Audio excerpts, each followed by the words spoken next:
The rich scent of 24 long-stemmed red roses lingered in the air, their deep crimson petals striking against the stark whiteness of our kitchen countertop. I had placed them there deliberately, a final gift for Elsie, or more accurately, a parting gesture. I heard her keys jingle, the lock click open, and the familiar creak of the door she'd walked through countless times. She entered like she always did, unaware of the storm quietly rising inside me. That same light danced in her eyes, the kind that once was reserved for me. A soft smile curved on her lips. Then her gaze fell upon the roses, and the smile began to fade. "Oh, Liam," she said, feigning surprise, her voice dripping with practiced sweetness. "They're beautiful." She moved toward them, hand extended to brush one of the petals, but then she noticed the envelope tucked beside the vase. Her hand stilled in midair, her face dimming with a shadow of understanding. She grabbed the envelope, fingers trembling as she ripped it open. I didn't need to watch her read it. I knew every word on that page,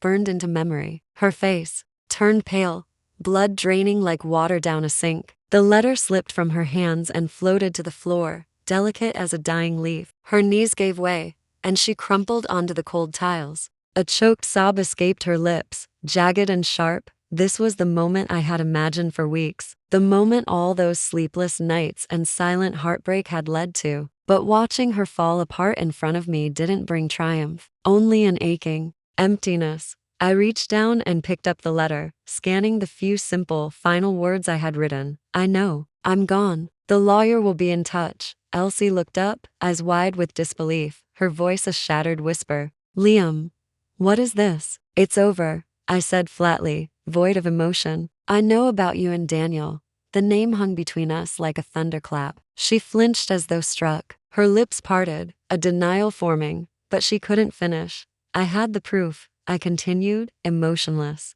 "Phone logs, meetings, late night calls, lies stacked on lies." She didn't speak. She couldn't. The mask she wore was crumbling too fast for her to hold it together. I turned away. I couldn't stand to look at her anymore. I picked up the bag I had packed days ago and slung it over my shoulder. With each step toward the door, I felt lighter. I stopped once, at the doorway, and looked back. "I loved you, Elsie," I said, my throat tightening. "More than anything." Then I walked out, leaving her in the ruins of what we had once built together, surrounded by red roses and a letter she never expected. But I didn't go to the lawyer's office like the letter claimed. Not yet. My next destination was Daniel's house. I knew his routine like I knew my own. Knew he'd be home, getting ready for another secret evening with my wife. I found him outside, pruning rose bushes in his perfectly maintained garden. He looked up, startled, then composed himself. With a smug little smirk. "Liam, what brings you here?"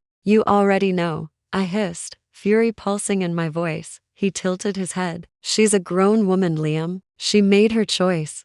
That was the moment the dam broke. I lunged at him, rage erupting from months of restraint. My fists collided with his jaw, and he crashed into his precious flower beds. He scrambled to his feet, face twisted in confusion and anger. "What the hell, you think you can do this and walk away clean?" I roared, grabbing him by the collar. He struggled, but I was beyond reason. Blow after blow landed, my fists driven by every sleepless night, every betrayal, every fake smile. When I finally stepped back, he was slumped and bleeding among the roses he'd so carefully tended. "Stay away from her," I warned, voice ragged, and I left. The days that followed were a blur of lawyers, signatures, and broken belongings. Elsie called, sent messages, begged me to meet, said she'd made a mistake, that she still loved me. But some damage can't be undone. Some lines once crossed never fade. We finalized the divorce, sold the house, divided the memories. I relocated, started over in a new city with unfamiliar streets and unfamiliar pain. I tried not to look back. Word eventually reached me. Daniel had been fired, his reputation gutted, his carefully curated image gone. Just like Elsie's happy ending, there was a grim satisfaction in that, a quiet sense of justice. But it didn't bring me joy. It didn't return what had been taken. It didn't silence the ache. Time passed. Slowly, I found myself again, built something new, something real, fell in love, learned to breathe without the weight of betrayal pressing down on my chest. But the scars, they never truly vanished. Sometimes, when the world slowed, I'd remember her. Not the woman who lied, The one I fell for. The laughter, the plans, the warmth of simpler days. And I'd wonder if she ever realized how much she destroyed not just for me, but for herself. Years later, in a small cafe, coffee in hand, I was skimming the newspaper when a name caught my eye in the obituaries. Elsie.no.